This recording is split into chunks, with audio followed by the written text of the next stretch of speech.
Nacional. Olha, eu estou recebendo aqui com muito prazer o doutor José Vinícius. Boa tarde, doutor. Prazer tê-lo aqui no quadro O Seu Direito para falar de um assunto delicado, que é o assunto da querela familiar, né? Que quando vai casar é uma beleza, é festas com o pai se abraçando, né?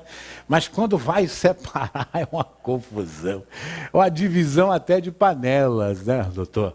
Mas hoje a coisa está mais organizada, a coisa está mais decidida, a lei me parece mais, a lei positivada me parece mais esclarecida, né? Então nós vamos, tem uma nota? Tem? Então vamos ver uma nota dessas discussões judiciais que envolvem famílias, principalmente casais envolvidos em divórcio hoje. O direito da família desempenha um papel crucial ao abordar um medo muito real e compreensível que muitas mulheres enfrentam: o receio de se separarem e ficarem desamparadas financeiramente. Essa preocupação é especialmente relevante em uma sociedade onde as disparidades econômicas de gênero ainda persistem. As leis relacionadas à separação, divisão de bens e pensão alimentícia são vitais para oferecer às mulheres a segurança e a proteção necessárias para enfrentar essa fase de transição. O conhecimento desses direitos pode ajudar a aliviar o medo, fornecendo um guia claro sobre como proteger seus interesses e preservar sua estabilidade financeira. Isso que está com a gente aqui, doutor, em primeiro lugar, a relação estável hoje, ela não precisa mais, ela está, para se comprovar, ela não precisa mais estar positivada em um documento, não é isso? Boa tarde. Boa tarde. Na realidade, a união estável, ainda que antes do reconhecimento, sim, ele já existia. Já existia. Né? Só que demandava um trabalho maior, porque precisava antes de uma declaração judicial, certo? Agora, a simples vontade já vai, a pessoa diretamente no cartório pede a declaração de união estável e depois pode converter. Pode converter em casamento. Exatamente. Houve uma facilitação, né? Porque, de qualquer maneira, o que prevalece é o interesse da família. Né? Agora, tem muita gente que nega esta união quando ela não é oficializada. É fácil provar essa união, por exemplo, uma mulher que convive com um homem, embora não seja debaixo do mesmo teto, mas há um convívio permanente, né? E ela dissociou desta relação e quer ter direito a alguma coisa. Bom, nesse caso é interessante, Cila, você colocou uma situação prática, porque o que vai definir se é uma união estável ou não, isso aí a lei não tem como trazer todos não tem, Aí o que acontece? São as circunstâncias. O intuito de constituir família, certo? Então, a união estável, ela tem como pilar principal o objetivo de constituir família. Então, o restante são circunstâncias que você vai analisar conforme o caso concreto, entendeu? Mas é muito mais fácil hoje do que era antes. É verdade. Certo? O fato é que hoje ficou mais fácil, até pelas redes sociais, onde as pessoas costumam veicular as imagens, né? E aí fica mais fácil. A comprovação fica mais fácil, né? Agora, os direitos são iguais, doutor? Por exemplo, a mulher que tem, por exemplo, bens e o homem não tem bens, porque geralmente o homem sempre reclama que no divórcio ele sempre sai mal.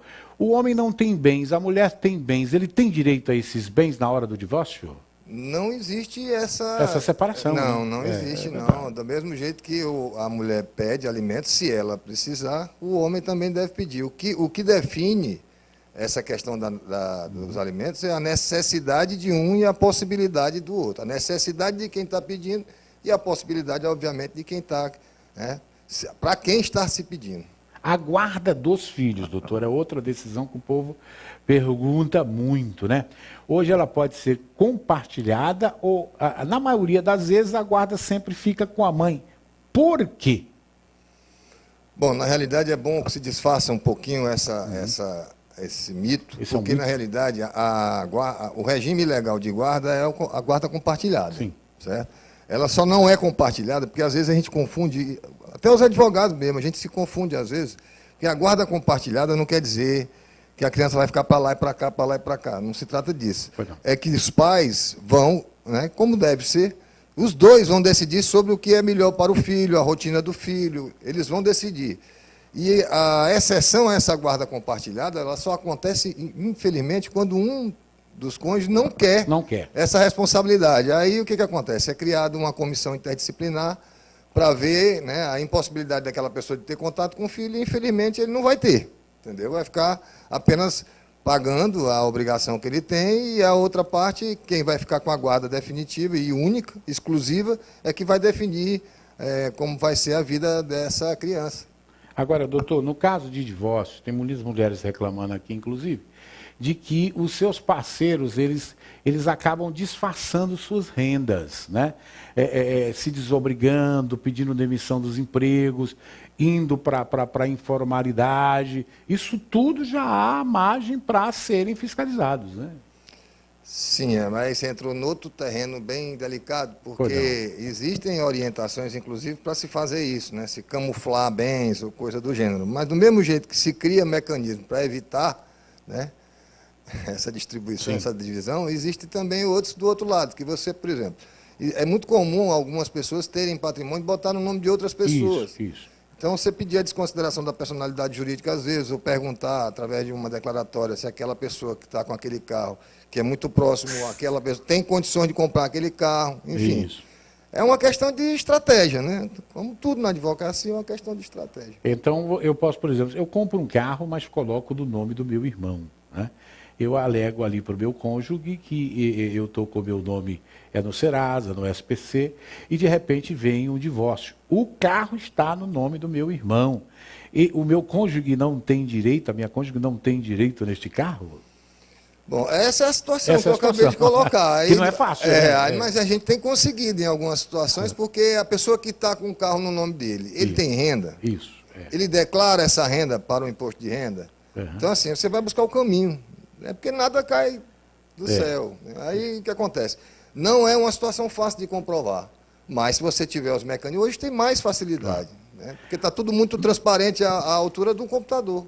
No caso hoje, por exemplo, eu vou dar como exemplo, eu sou pai de uma criança, eu estou desempregado, aí a minha pensão atrasa, eu não consigo cumprir minha pensão, mas os meus pais são aposentados, isso tem muito a ver. E aí a justiça determina, né, o sequestro da aposentadoria dos avós para pagar essa pensão alimento? É a chamada obrigação avoenga. Isso. Né? Pois é, existe esse instituto no direito de família, negócio, porque infelizmente, infelizmente ou felizmente, quem tem que prevalecer é a criança. Isso. Então o interesse que prevalece é o da criança, certo? Se o pai ou a mãe, que aí cabe dos dois lados, não assume essa responsabilidade, a criança não pode ficar desamparada. Então, o avô, isso acontece, Silas, muita injustiça, principalmente nas camadas mais frágeis da população, no interior, onde a gente vê, às vezes, a menina sai fazendo e a mãe é que paga. A mãe é que paga. Você está entendendo? Eu mesmo já vi muito disso. Comprometida. Então, né? O que acontece? A orientação que a gente dá numa situação dessa é que a filha assuma a responsabilidade. É verdade. Ainda porque não tem essa escusa, essa desculpa, de, eu não tenho renda, eu não posso pagar alimentos. Não, você tem que pagar. O que tem acontecido muito no interior? Tem que se fixado alimentos na razão de 10% a 15% do salário mínimo para quem não tem renda. Aí o cabo se vira para pagar. Dá um jeito. Doutor, muito obrigado pelo seu esclarecimento. A gente é que agradece. Tá certo? Tá aí o quadro O Seu Direito.